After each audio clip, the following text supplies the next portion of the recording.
Já, samfélagslögreglan náttúrulega bara mjög mikilvægt verkefni sem svona eiginlega til að tengja lögregluna bara við samfélagið og hvort sem að séu yngri krakkar eða þá líka bara eldri. Þetta bara verkefni sem núna komið að stað og var náttúrulega alltaf hérna í okkar embætti. Það var alltaf eitt stöðugildi sem var aldrei sett hérna niður en Við munum öll eftir honum Krissa meðan Lúla löggubánsa. Já, það muna og það náttúrulega nokkrar kynslóðir komnar þar sko sem muna eftir honum en hann náttúrulega getur ekki alltaf bara verið einn í þessu þannig að við þurfum náttúrulega bara fleiri hendur og það alltaf einhver á hverri vakt sem í samfélagslöggjæslunni og það akkurat í þessu verkefni, það bara svona að tengjast krökkunum og tengjast bara samfélaginu, það bara mjög mikilvægt. Og hvað þið að gera? Við erum að fara eins og til dæmis núna í svona reiðhjólaskoðun. Má sjá. Hörru, ég ætla aðeins að laga hér. Má sjá. Svona. Má sjá. Jú, fínn hjálmur. Og Ég var að kaupa hann. Varstu að kaupa hann? Já. Má sjá, það náðu samt að vera aðeins sinna. Svona. Því maður verður að passa ennið líka. Já. Ég verður að passa. Maður verður að passa það. Herri, þú fær skoðun. Viltu fá límaðan hér? Hér. Svona. Gjörðu svo vel. Við erum að fara líka í alla félagsmiðstöðvar og við ætlum að líka tengja okkur bara við forstöðumann félagsmiðstöðvarnar hérna á svæðinu. Við erum bara líka að fara bara vítt og breitt embættið. Við höfum líka verið að fara bara í skólana, aðalega í skólana líka til að bara tengjast krökkunum þar og við þurfum bara að, tengjast bara öllum hérna aldurshópum. Eru þið með einhvern fókus á einhvern svona ákveðin aldur? Við erum náttúrulega aðalega að fókusa á náttúrulega unga fólki okkar, til dæmis þau sem eru svona í eldri bekkjum grunnskóla og fyrstu ár í framhaldsskóla.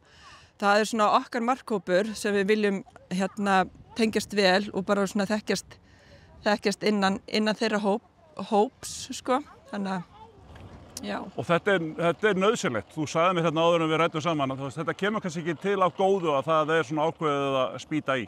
Já, yfir landið þá hérna var náttúrulega atburður hérna menningarnótt í fyrra sem að ríkislögreglustjóri ákveða að setja þetta aftur í gang en við vorum samt svo heppin að hafa náttúrulega ennþá samfélagslöggæslu hér eins og Krissalöggu með Bánsan þannig að það alveg bara rosa gott að hafa hann líka til að geta leita til en þarna bara líka að reyna, þetta bara forvarnaverkefni til að vinna af ofbeldi og við viljum náttúrulega alls ekki líða það hér í okkar samfélagi þannig að við þurfum bara að tengjast þessum hóp.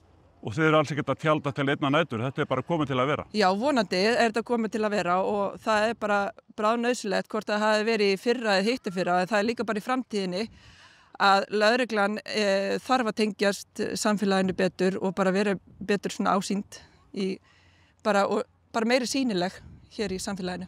Og þeir eru út allt í dag, þeir þurftu að skipta ykkur upp í fleiri hópa bara til að sinna verkefnum á sama tíma.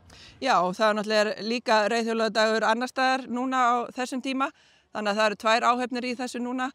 Já, við höfum líka verið að fara einmitt í skólana og fara í verkefni á vegum eins og í síðustu viku þá vorum við mikið í vorhátíðir og svoleiðis þegar skólarnir voru að hætta. Þannig að núna þurfum við bara að fara í félagsmiðstöðvar, halda því áfram og líka halda áfram í vinnuskólan, kíkja á þeirra starfsemi. Þannig að já, það bara út allt. Já, ég kíkti með samfélagslögreglum í körubolta núna eitt kvöldið og þeir verða bara að taka þátt í öllu.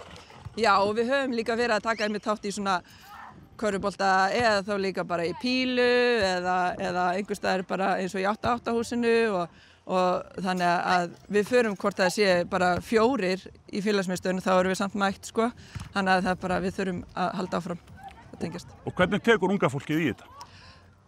Bara mjög vel en þau eru stundum hvekkt yfir því að við séum að mæta á staðinn þau halda að það sé eitthvað að fara að gerast eða hvort að við séum að fara að tala eitthvað við þau á einhverjum neikvæðum nótum en við viljum náttúrulega líka hafa þetta sem jákvætt og auðvitað náttúrulega líka bara ef það er eitthvað sem að þau lenda í þá getur bara leita til okkar hvar sem við erum og hvort sem það er að hringja eða þá bara stoppa okkur úti þegar við erum í eftirlitum eða svo leiðis þannig að já. Þið leggja áherslu á svona jákvæð tengsl. Jákvæð tengsl, það er alveg bara 100%. En hvernig er með kleinurhringina? Já, það er spurning hvar þeir eru bestir, það er bara hvað finnst ykkur? En já, við þurfum eiginlega að fara að kanna það, við þurfum að fara í smá rannsóknarvinnu hvar kleinurhringinir eru bestir hérna. Það eru náttúrulega nokkuð bakari hérna í þessu embætti, þannig undanminnu. Herru, það er kleinurhringur.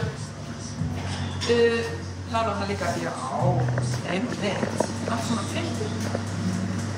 Það er líka fylltur. Smaka? Já. Við erum haft rökk af þennan. Nei, þennan og svo einn svona. Með fylltan. Já. Svo fáum við að skera henni í tvennt og spakka þetta. Já. Wow, venni sig. Kita bara. Sæl.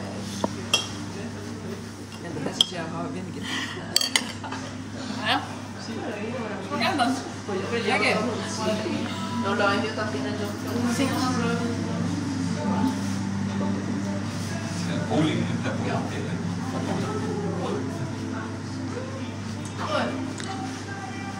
Säg.